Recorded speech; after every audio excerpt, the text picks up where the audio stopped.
Welcome back to Take Action News, everybody. David Shuster here. So glad to have you with us. It has been a fascinating time in the world of Washington, D.C. media, and for many reasons, particularly involving David Gregory and what the Washington Post suggests is either a legal problem or a journalism problem.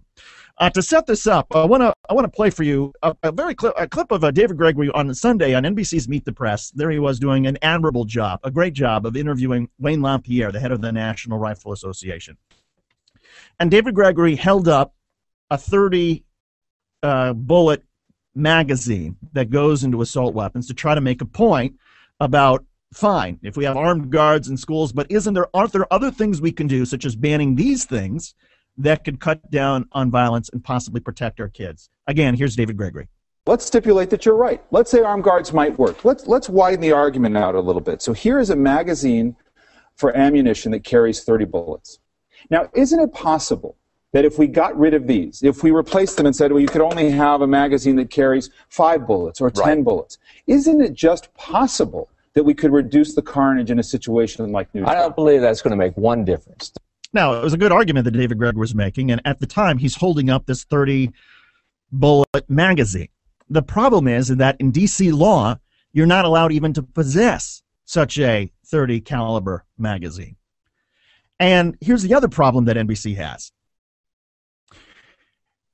In addition to the D.C. Code, again, prohibiting magazines exceeding 10 rounds of ammunition, the D.C. police spokeswoman, Gwendolyn Crump, gave this statement to reporters, quote, NBC contacted the Metropolitan Police Department inquiring if they could utilize a high-capacity magazine for their segment.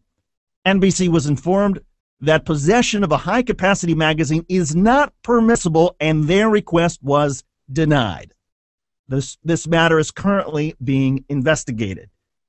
In other words, there's the D.C. police telling somebody from Meet the Press, telling somebody from NBC News, no, you don't have permission to use this clip. You cannot.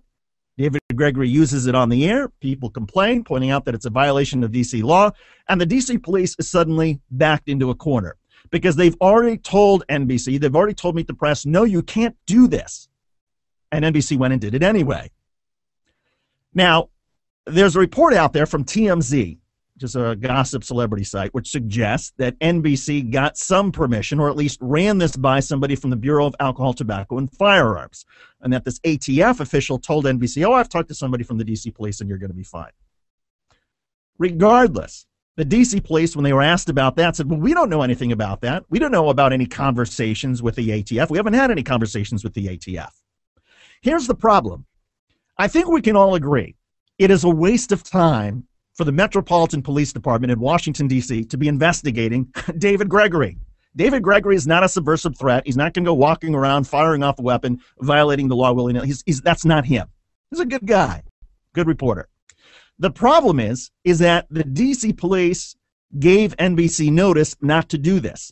And this has become so high profile now that the D.C. police, if they don't investigate David Gregory, if they don't get some sort of concession from Meet the Press, then the D.C. police can be accused of holding the law differently for the media elite in this city than, say, for somebody, I don't know, right across from our station here in Anacostia. Because I guarantee somebody walking down Martin Luther King Avenue across from our building or near our building or in our building, if they're waving a high-caliber magazine and they get spotted, they're going to probably spend the night in jail. Well, D.C. police try to figure this one out.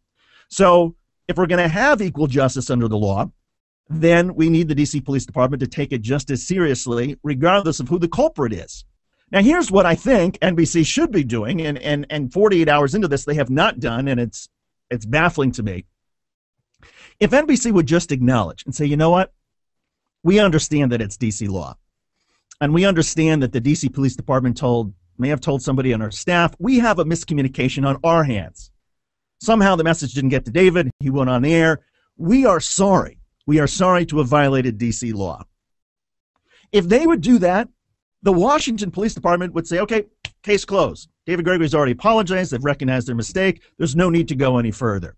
But each day that this drags out, where NBC is either lawyering up or trying to figure out what they may have said to the ATF or trying to figure out who they might blame for this miscommunication, it keeps the Washington Metropolitan Police Department in this corner. And the responsibility right now, and look, I like David Gregory. I consider him a friend. I've worked alongside the guy. He's an admirable reporter. He did a great job with Wayne LaPierre. But I, for the life of me, don't understand why Meet the Press, David Gregory, or NBC, somebody just comes out and says, look, we apologize. We made a mistake. We were trying to educate the public. We didn't realize that there's no exception for the media in Washington, D.C. to have this kind of equipment, like there are exceptions in places like New York. But we understand why we put the D.C. Police Department in an awkward position, and we're sorry. The D.C. Police, they don't want to investigate this.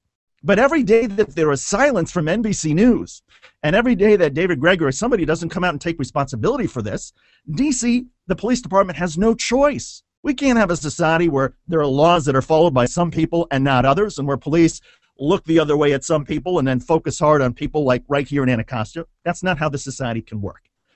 Sure, maybe we should have exceptions for the media. Maybe we should have carve-outs. So if somebody's using weapons for educational purposes, that should be legal. That's fine. And we can all go to the city council in Washington, D.C. and try to make that change.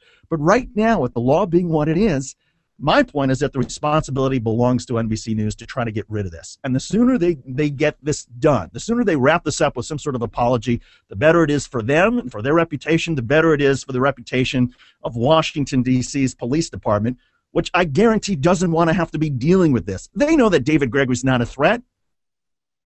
But give them some breathing room, NBC.